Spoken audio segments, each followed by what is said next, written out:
Hi, welcome to Pyrography Made Easy. I'm Brenda. In this tutorial episode, I'm going to explain how to create the Northern Flicker Woodpecker artwork that I did. The flicker is the fourth installment in my Backyard Bird series, and I think it's really pretty, and I hope that you'll enjoy working on it. Well, let's get burning.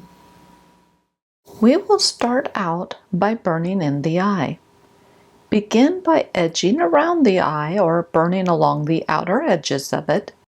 Then fill in the eye to a dark brown or black color, but avoid the light reflection spot. If it's easier, use a writer pen tip for this step. Now burn in the shadows on the throat. I am using the razor edge of the shader to burn lots of thin lines. I'm also burning some zigzag strokes. Zigzags are continuous lines burned in an up and down or zigzag motion. Rotate the board, if needed, to keep the pen tip in optimal position when working along the edge of the throat. Next, burn a dark line along the bottom edge of the beak and extend the line down along the edge of the right patch on the cheek. Then fill in the lower portion of the beak. I am using uniform strokes and some more zigzag strokes to do this. The goal is to burn it to a dark brown or black color, so use the burn method of your preference to accomplish this. Now burn along the top edge of the beak, but burn it to a color that is several shades lighter than the bottom. Afterwards, fill the beak with gradient color. The color should be darker along the edges and lighter in the middle. Make sure to leave a small circular ring around the nostril, the lightest area on the beak. If needed, touch up the shadow on the throat. Then burn in the dark area on the brow. With this area, I am again burning single lines and zigzag strokes using the razor edge of the shader. Extend the burn to the indentation or center mark on the forehead. A blue arrow is marking the spot. Now extend the color to the pattern marks on the brow, but burn it several shades lighter than the dark area on the brow. Burn pull-away strokes along the back of the head. Start the stroke on the edge of the head and pull it towards the eye, following the contours of the head. Rotate the board and burn along the edges of the eyelid on the eye, and then continue to burn in the top of the head using uniform strokes and pull-away strokes. Burn the strokes following the feather growth direction, which in this case follows the contours of the head.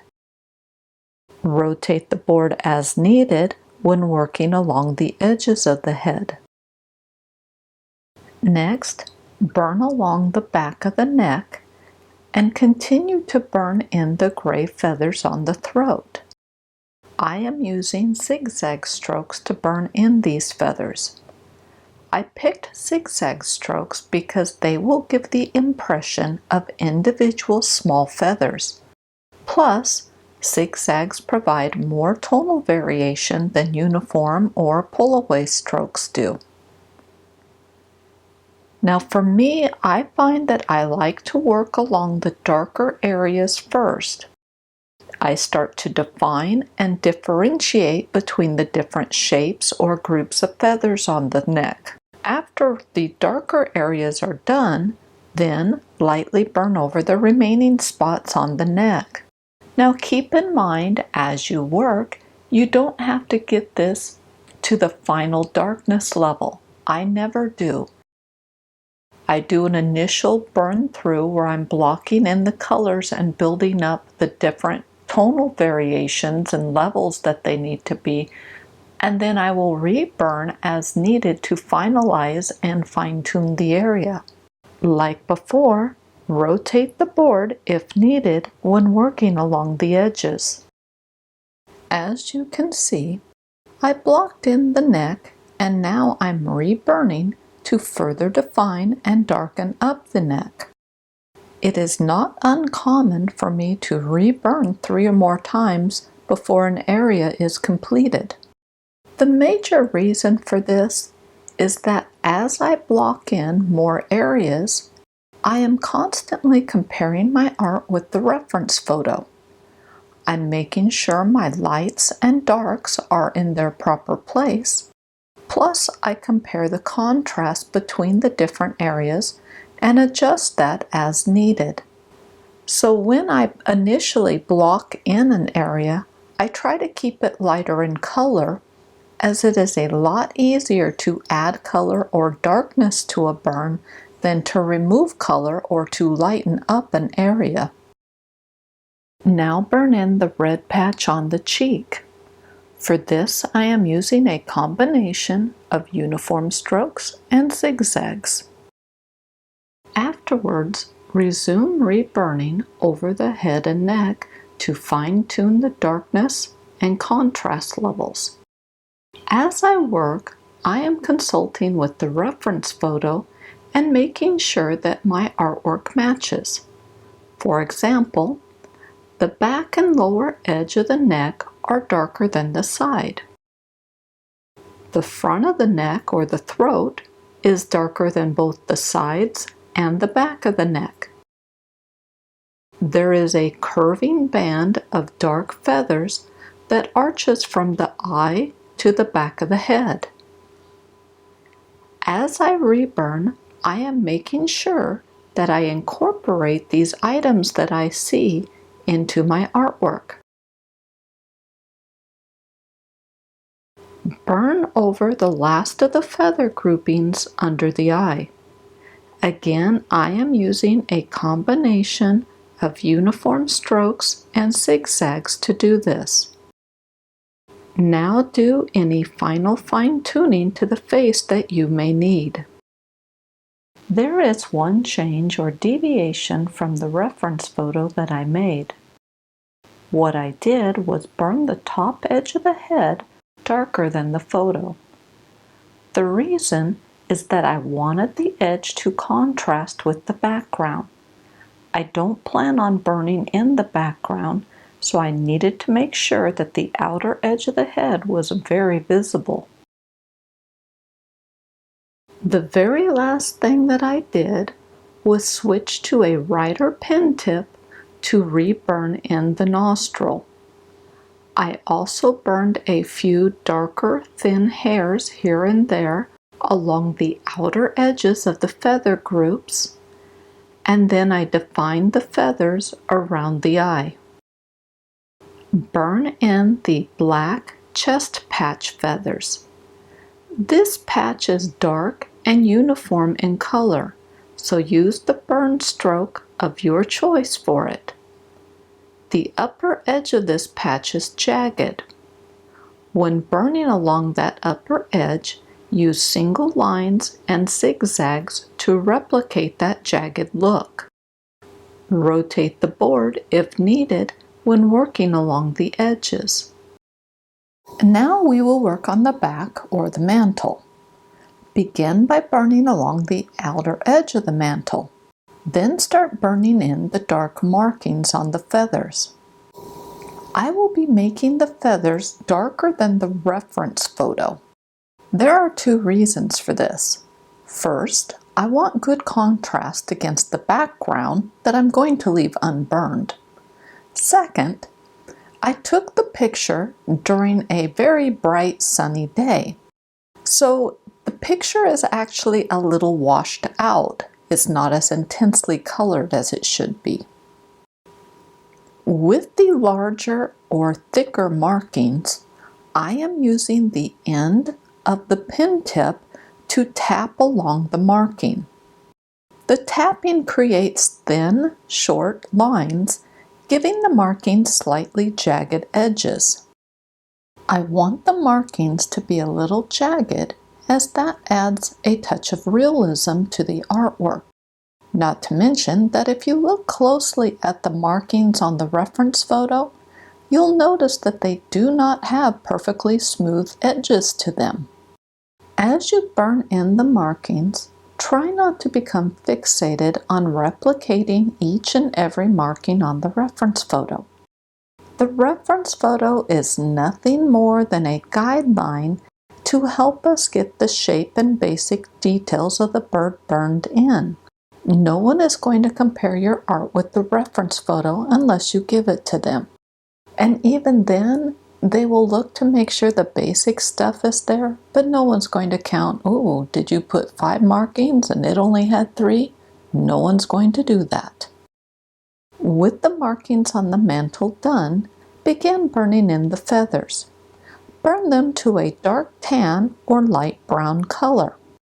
I am using an assortment of burn strokes for this, such as uniform strokes, circular motion, and zigzags.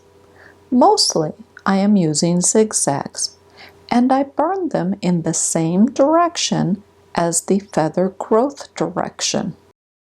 The feather grows downward from the neck, so as I burn strokes to match that growth direction. I am not burning vertical or up and down strokes. The reason is that vertical strokes will not add to the realism of the artwork. Even though the feathers are fairly uniform, my burning will have some variations in it. I will end up with a few dark lines here and there, and probably some really pale lines too. As long as they follow the feather growth direction, they won't stand out or look out of place. That said, there isn't a lot of minute detail to be seen on the feathers. They are fairly uniform in color with very dark markings. There is some shading that we will need to do to contour or give the bird shape. And as I work, I like to work in small sections at a time and start building up those shadows or the contouring as I'm going along. Look closely at the reference photo and you'll see that there are 3 rows of feathers on the mantle. The left or lower edge of each row is slightly darker than the right or upper edge. As you burn in the mantle feathers, make sure to reburn along the lower edge of each row to increase the darkness level a little. If needed, rotate the board so your pen tip is in optimal position when reburning along the darker edge of the feather rows. During the reburn, I am using more circular motion than I am zigzags. I can get away with this burn method because you really can't see much feather detail. It would be a completely different story if I was working on fur. Now we're going to work on the upper wing feathers. Begin by burning in the feather markings on a couple of the feathers. Then start on the shadowed gap under the wing. Make sure your pen tip is in optimal position so that the edges are nice and clean. As I work, I do reburn as needed if I see a problem area, like the marking being too pale. Rotate the wood, if needed, to burn along the lower edge of the shadowed gap. Finish burning in the shadowed gap so that it is a uniform medium to dark brown color. After the markings and the shadowed gap are done, then burn the feathers to a tan color. To achieve the most realistic results, burn in the feathers individually. Make sure the feathers are very similar in color to the mantle feathers we already burned in. You can use the burn stroke of your preference for this. The goal is to create fairly uniform tan color. Once again, I am using an assortment of burn strokes, but circular motion is the main one I'm using. I am also using some zigzag strokes, but I'm using the flat of the shader so I don't get many, if any, individual lines showing up.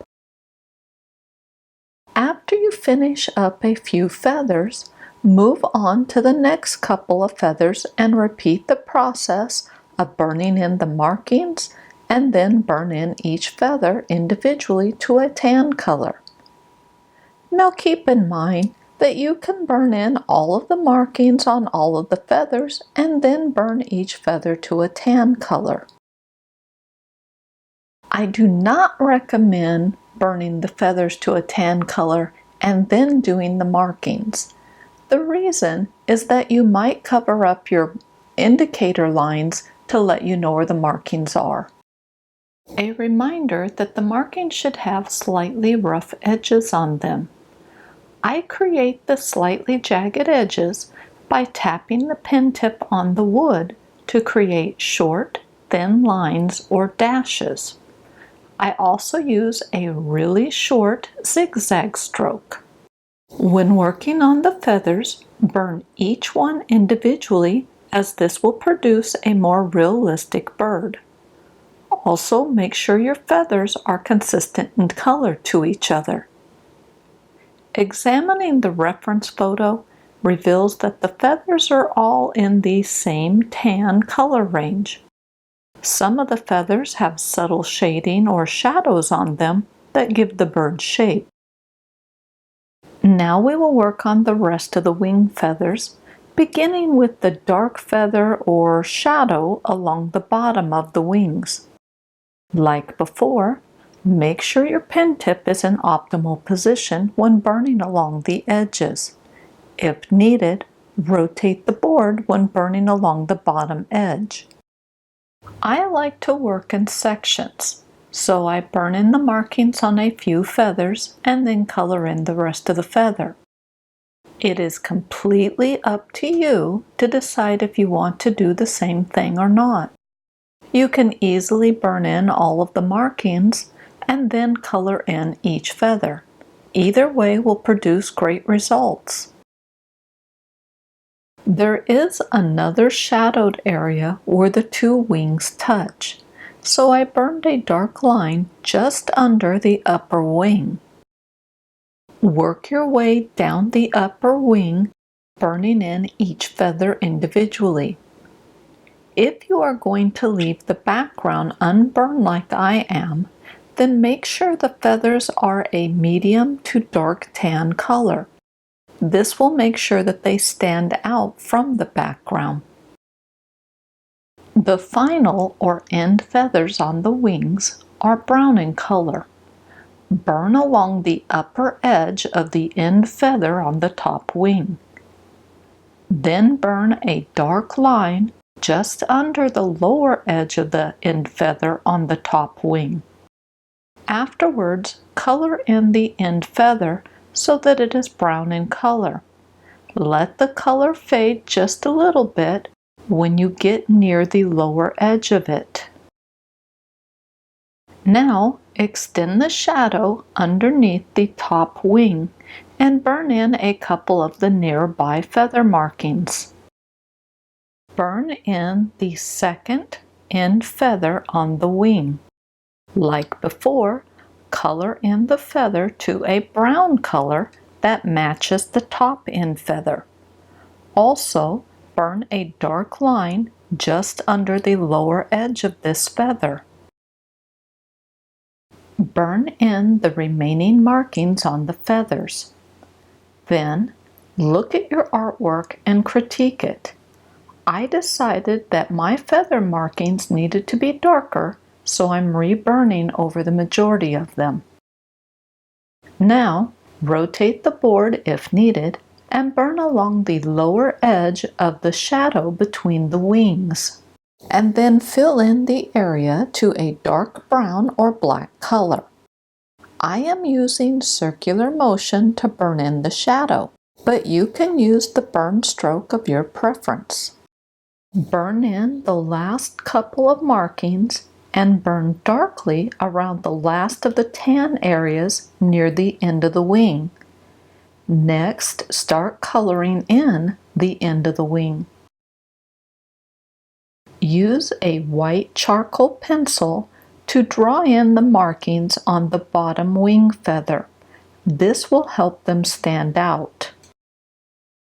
Afterwards, burn in the bottom wing feather to a dark brown color, but avoid the charcoal marks. The charcoal will help resist the heat of the pen tip, but it will not block it completely. Rotate the board so that your pen tip is in optimal position and burn along the lower edge of the bottom feather. Keeping the pen tip in optimal position will ensure that the edge of the feather is really crisp and clean. Rotate the board back and finish burning in the lower feather to a dark brown color. Again, avoid burning on the white charcoal marks. If needed, touch up the shadows between the upper two feathers. Then resume burning in the lower feather on the wing to a dark brown or black color. I am using a combination of uniform strokes and circular motion to burn in the dark feather. Erase the charcoal with a standard pencil eraser, and then, if needed, touch up around the white markings. You might find it easier to use a writer pen tip for this. Now it is just a matter of burning in the remaining wing feathers to a tan color. Burn each feather individually using the burn stroke of your preference. I am using circular motion for the majority of my burning. In addition to circular motion, I also used some uniform strokes. The goal is to create feathers that are fairly uniform in color. So how you accomplish this is up to you. Use the burn stroke that you are most comfortable with. Now we will burn in the belly. Start by burning in the markings to a dark brown or black color. Given the size of some of the markings, it might be easier to use a writer pen tip to burn them in. The markings are smooth with the exception of the left edge, which is slightly jagged. I burn the markings in very similar to how we did the wing feathers. I use short zigzags, or I tap the pen to create short dashes along the left edge. Then I touch up the other edges to smooth them out. Again, it might be easier to use a writer pen tip for this step. You have to decide what works best for you. Rotate the board so your pen tip is in optimal position and burn along the bottom of the belly. This area is slightly shadowed, so it should be a medium to dark tan color. Let the color fade not far from the edge of the belly. Burn in the last row of belly feathers to a tan color. I mark the feathers with a red circle on the inset photo. Also burn in the leg feathers to a tan color. There is a white wispy feather that is between the belly and the tail. Lightly burn along the outer and lower edge of this feather. Then start burning in the first group of tail feathers to a tan color. I am using a combination of circular motion and uniform strokes for this. I have been using those same burn strokes for all of the belly. Rotate the board and burn along the bottom edge of the light colored tail feathers. Burn this area to a dark tan color so it will appear slightly shadowed. If needed, touch up the bottom edge of the leg feathers. The last of the tail feathers are pretty dark. Start with the top feather, burn along the top edge, and then fill the feather with gradient color that is darker at the top and fades a couple shades once you reach the lower edge. Burn a dark line under the top feather, then burn along the upper edge of the next feather. Afterwards, fill it in to a uniform dark color. If needed, reburn the top feather to darken it up. The last part of this feather curves upward, so we see the really dark underside of it. Burn along the curved line and then fill in the underside of the feather to a dark brown or black color. The next feather on the tail is the only one that we see in its entirety. This feather has a streak of reflected light running down its length. Burn along the top edge of the feather and then burn a dark line along the lower edge of the reflection. Fill in the reflection to a dark tan or light brown color. Rotate the board and burn a dark line along the bottom edge of the feather. Burn a dark line along the bottom edge of the remaining feathers on the tail. Now burn in the rest of the feather with the reflection on it. This side of the feather should be a few shades darker than the reflection streak. For these tail feathers, I am using uniform strokes and zigzags to burn them in. The zigzags are done with the flat of the shader so I don't end up with lots of thin lines on the feathers. Burn a dark line under the white feather edge. Then start filling in the lower tail feathers. Make sure to keep the color similar to the non-light reflection side of the last feather that we just burned in. Rotate the board if needed to burn in the very bottom feather. Then burn in the last feather on the tail, but avoid the white markings on it. It is now time to critically look at your tail feathers and decide if they need more work. I thought mine were too pale, so I'm reburning over them to darken them up. Burn a line under the light patches on the leg. Then burn a line along the top of the leg and along the right edge next to the feathers. Burn in the light patches on the top of the leg. Next, burn a line at the joint and then burn in the lower portion of the leg. Afterwards, burn in the back toe. Burn it so that the top of the toe is a shade darker than the bottom. Burn in the front toes. Use a shader or rider pen tip to define the bottom edge of the front toe. Then add a little gradient color along that edge. Then darken up the subtle shadows on the leg and near the toe joint. Rotate the board so your pen tip is in optimal position and burn along the outer edge of both claws. Then rotate the board in the opposite direction and burn along the remaining edges of both claws. Lastly, fill in any gaps on the claws. The claws should be a very dark brown or black color. Darkly burn along the outer edges of the perch.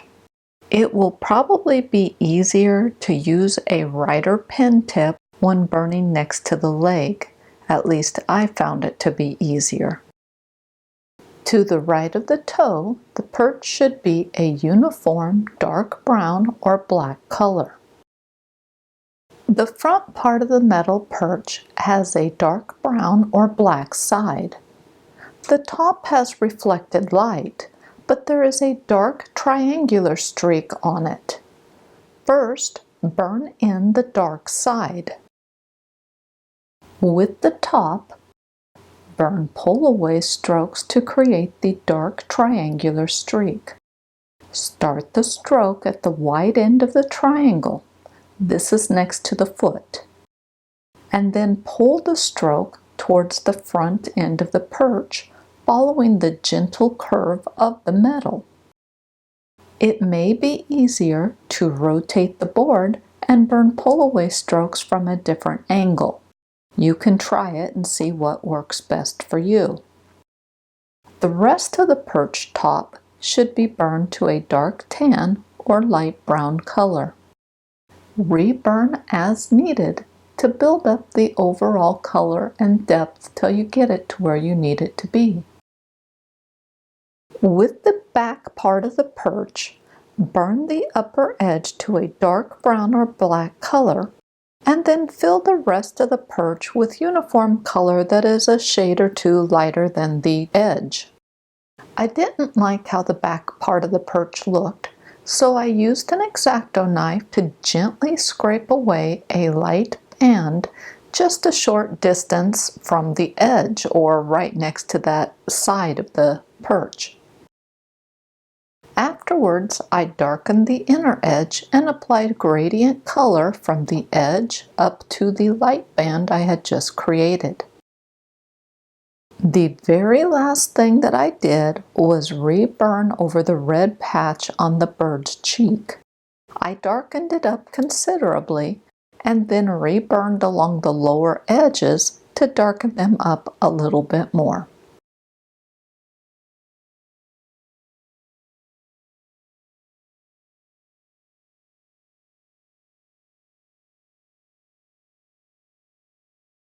Well, that's it for this tutorial.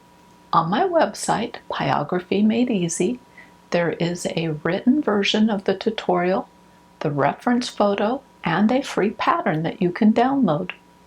Well, thank you for watching my video, and I will see you next week.